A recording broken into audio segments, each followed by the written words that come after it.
პატივცემლო მასწავლებლებო, ჩვენო ძვირფასო ვებინარის წამყვანებო, მოგახსენებთ ყველას, რომ გრძელდება ვებინარების სერია, რომელიც ხორციელდება ქალაქ ბათუმის ილია ჭავჭავაძის სახელობის პირველი საჯარო სკოლის საგანმანათლებლო კვირეულის ფარგლებში.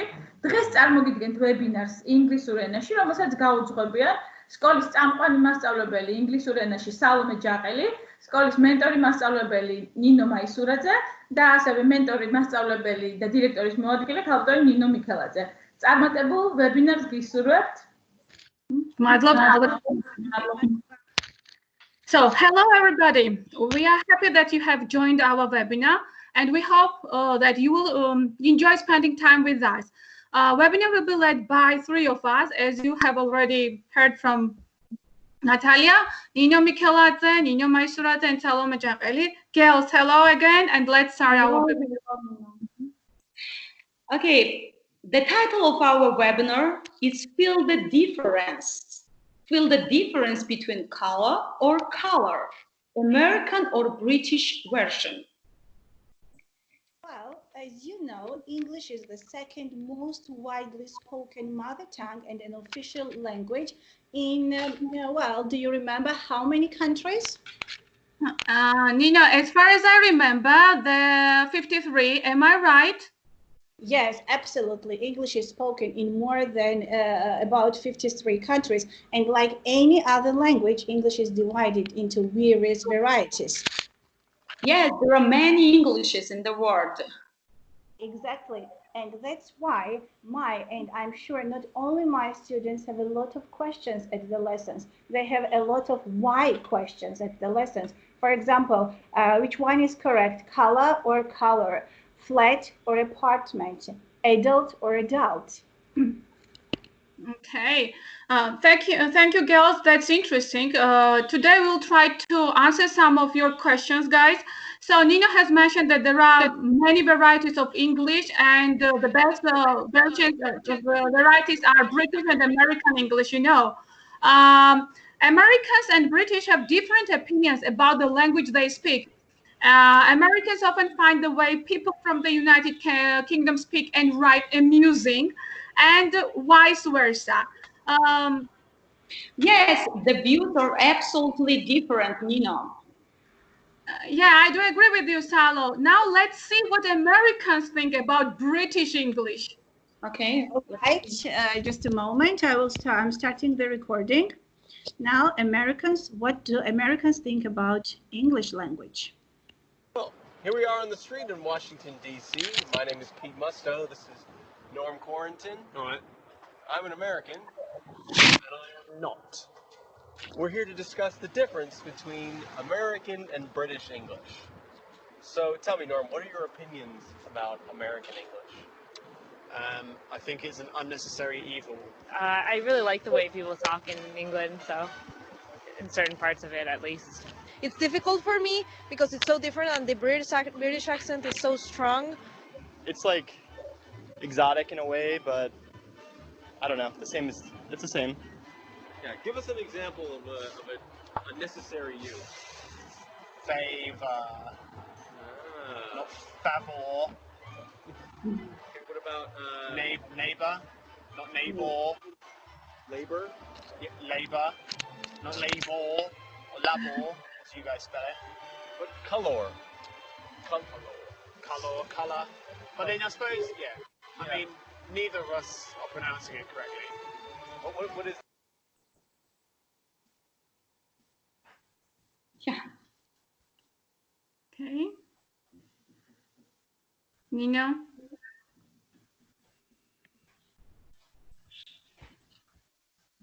Sorry. You're growing up, it's what you're what I'm more used to. So you hear it on TV. That's how I learned English. My teachers were from America. The reason why we learn British English is because we grew up with British rock, which is so much better than American rock. I mean, come on. Well, like some things,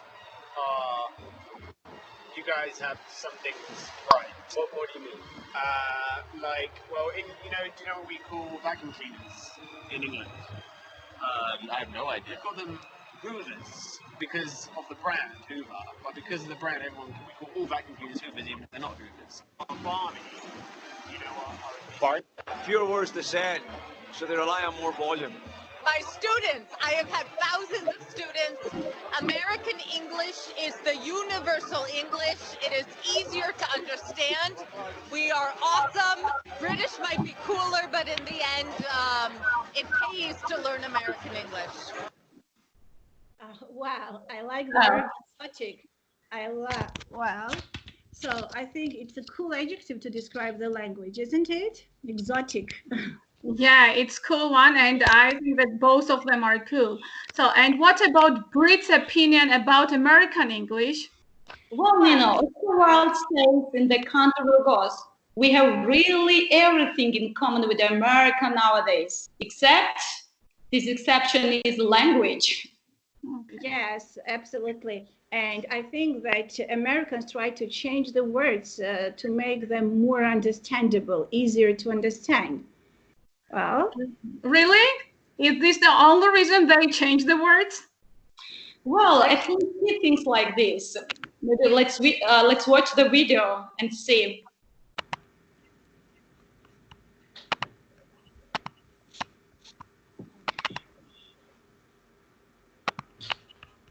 Well.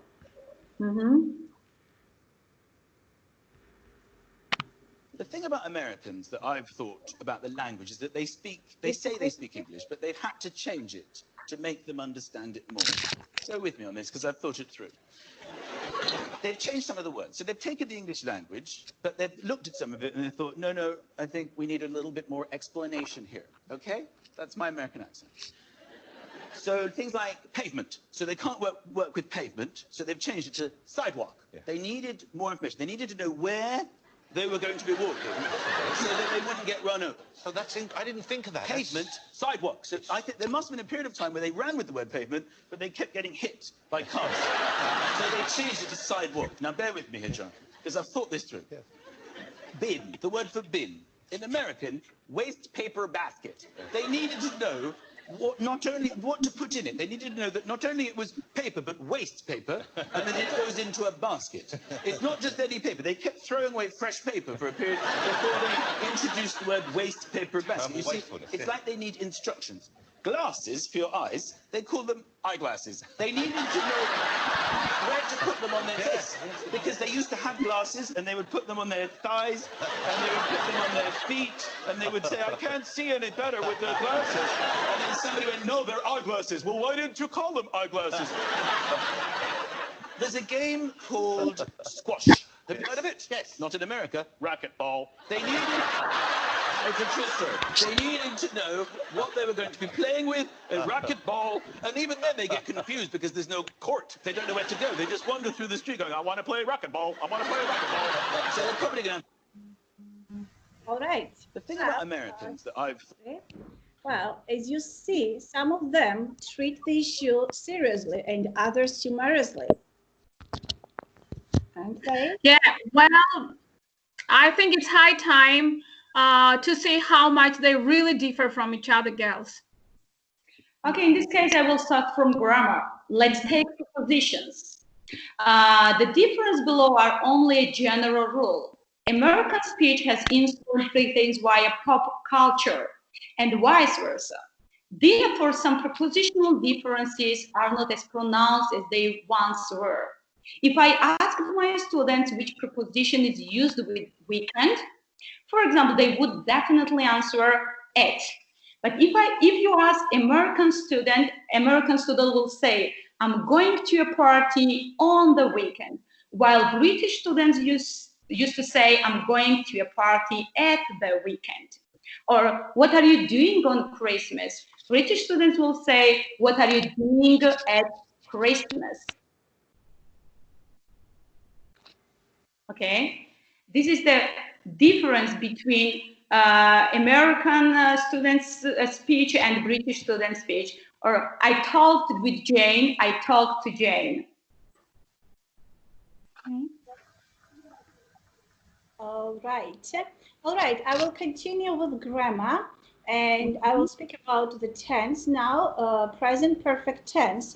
I think that, not I think, but I know that most of our students think that the present perfect is quite hard to differentiate and use accurately. So American English is really for these kind of students, because Americans tend to use past simple instead of present perfect to simplify the sentence.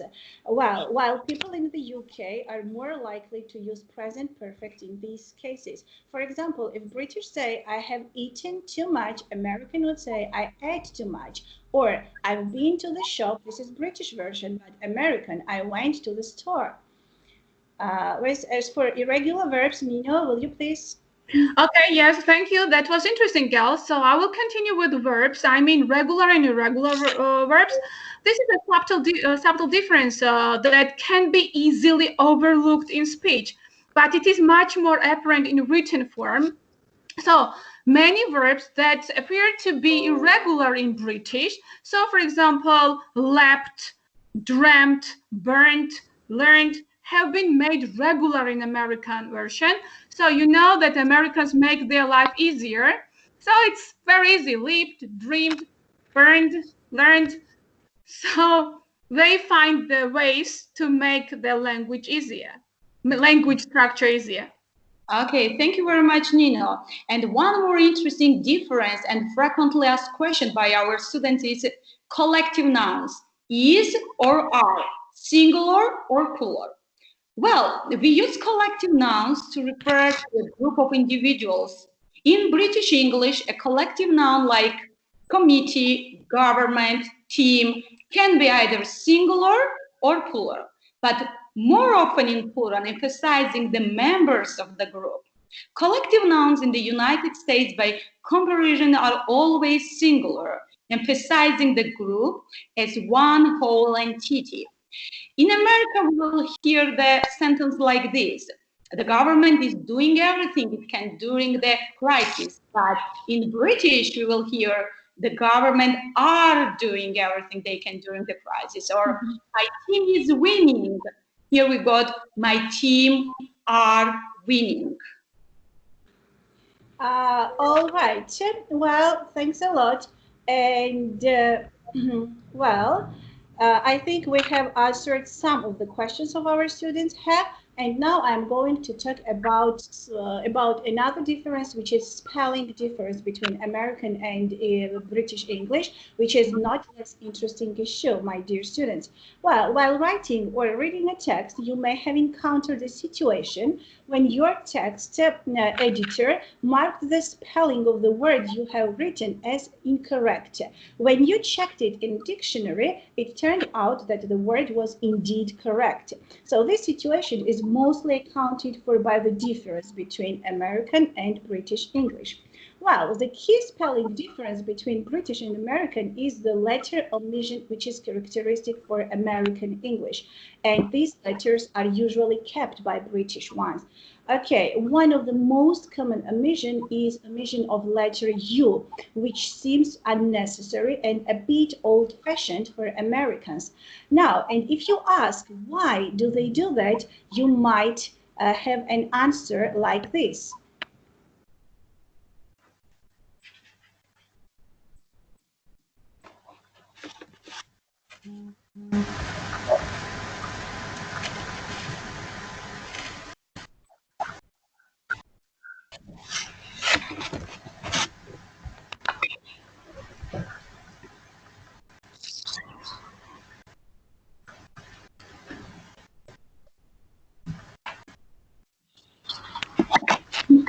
Nino, Maris, Miss. Yeah.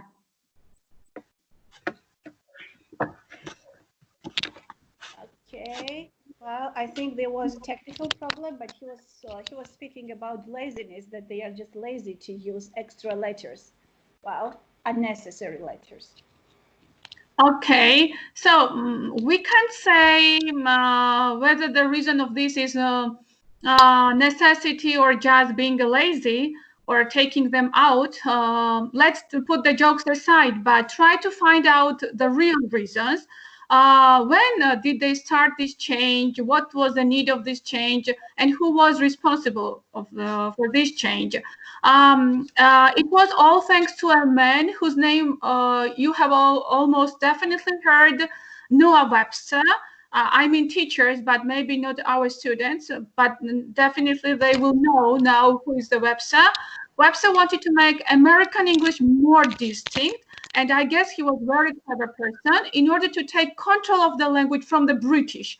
In these earliest dictionaries, Webster removed, as Nino has already mentioned, extra U from words. So look at the words color, airplane, behavior, humor. Okay, so not program exactly. Yes. Another spelling difference is letter switch. Look at them, tire and tire, gray and gray, and nobody knows how did it happen and why did it happen. Yeah, but it happened. Again, another magic is that ER switched to RE switched to ER at the end of the word. So letter, for example, letter reversal is one more characteristic feature to American spelling. Look at the following words: theater, meter, center. Okay, you can just spell them in a different way. Wow, Nino, I really didn't know that the Webster was the initiator of these changes. Thanks a lot for this information. Well, before I start talking about another difference, which sometimes puts you in a quite awkward situation, I would like to recall my own experience related to American pronunciation. Once in New York, we asked the way to the museum. The kind American man immediately tried to help us. It's about my guys, he said. Oh, we looked at each other in surprise.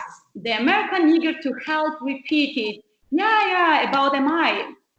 Of course, we thanked the man and, disappointed with our language competence, continued the way silently, repeating this word.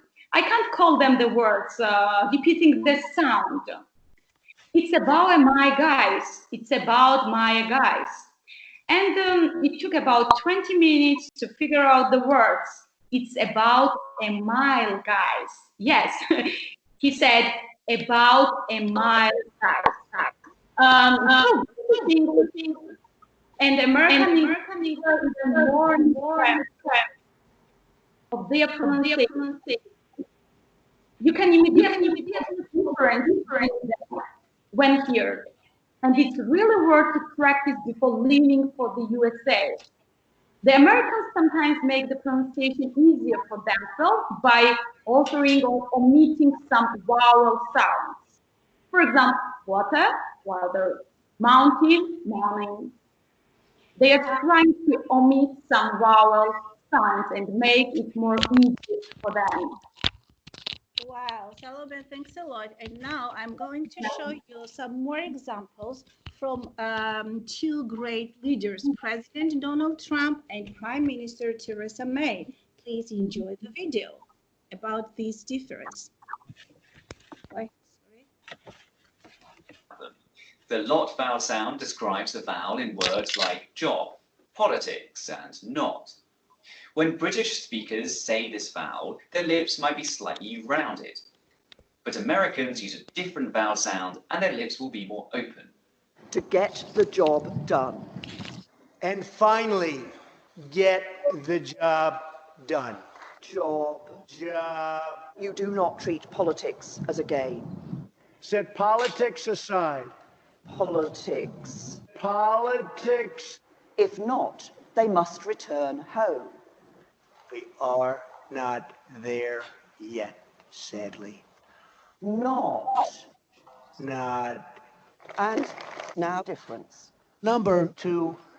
Oh, say can you see? Oh, say the Bath vowel describes the vowel sound in words like behalf, past, and path. British speakers, especially those in the south of England, will use a more back vowel sound here, ah. But Americans will tend to use a more front vowel sound. So on behalf of everybody here today, to speak on behalf of the American people and to address their concerns, their hopes, and their dreams. On behalf of... On behalf of... And the right powers are passed to the devolved administrations. Less than 1 year has passed. Passed. Forge a new path for ourselves in the world. Generously offers a path to citizenship. Path. And now difference. Number 3.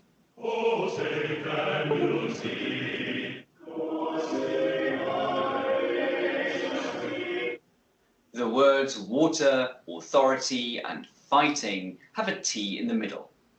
Brits will tend to pronounce a T sound here, t, but Americans will use a tap.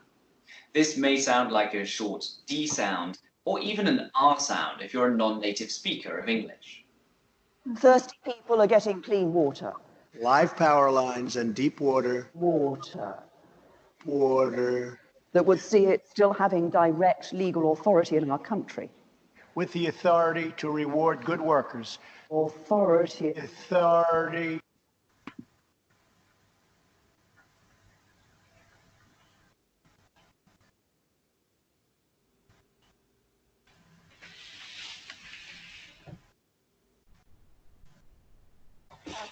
I think again technical problem, but it was almost to the end. Well, I hope you enjoyed the video and the difference between pronunciation between British and American language. And now I would like you to look at this picture. I'm going to speak about another difference. Once two men met each other. One was American, as you see, and another was British. American tried to show sympathy and said, "Nice pant, friend." And British looked in surprise. Do you have X-ray vision or what? Well. So, Nino, do you mean American trousers or British underwear? Okay, well, of course, so this is difference. Again, a difference, but in this case, vocabulary difference. And now I'm going to talk about vocabulary difference in these two languages. So speaking about this difference is no less tricky. The most noticeable difference between American and English language is vocabulary. And there are hundreds of everyday words that are different.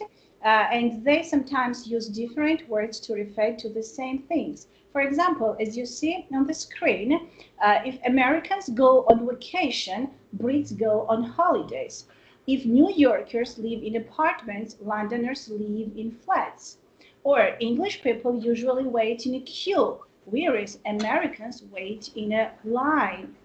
Well, there are far more examples than we can talk about here, but now I would like to test your language tendency, Nino and Salome. I'm interested, are you interested in whether is your English more American or more English? Are you ready? Yes, let's try. Okay, excellent. Now I'm going to show you some photos, pictures, and I would like you to name them. Tell me, how do we call or how do we say them in English? Okay, let's start from Nino. Nino, what do you see in the picture? What is it? Is it a mark? For me, it's grade. Okay, mark and grade. Okay, you both are right. Well, now the next picture.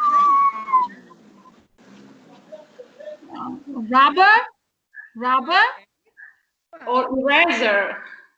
Okay, absolutely right. Both answers. Now the next one, maybe Nino again.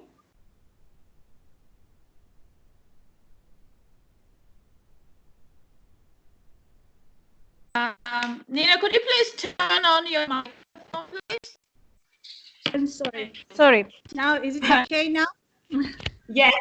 Okay, thank you. Okay, Nino, so what do you see in the picture? I think it's a paddle for me. Okay. One moment. Okay, we can never rely on technology. Yes. Okay, timetable and schedule. Right. The next picture. Oh. Well, sorry, presenters. We still don't have Nino Maisuradzi's voice. Could you please turn on your microphone, Nino? It's automatically changed. Yeah. Okay, Nino, it's Nino okay. Maisuradzi's, you also please keep it on. Okay. Well. Okay. Is everything okay now? Yeah. But still no Maisuradze. Still without Nino again. Without Nino Maisuradze. I can hear you. Okay.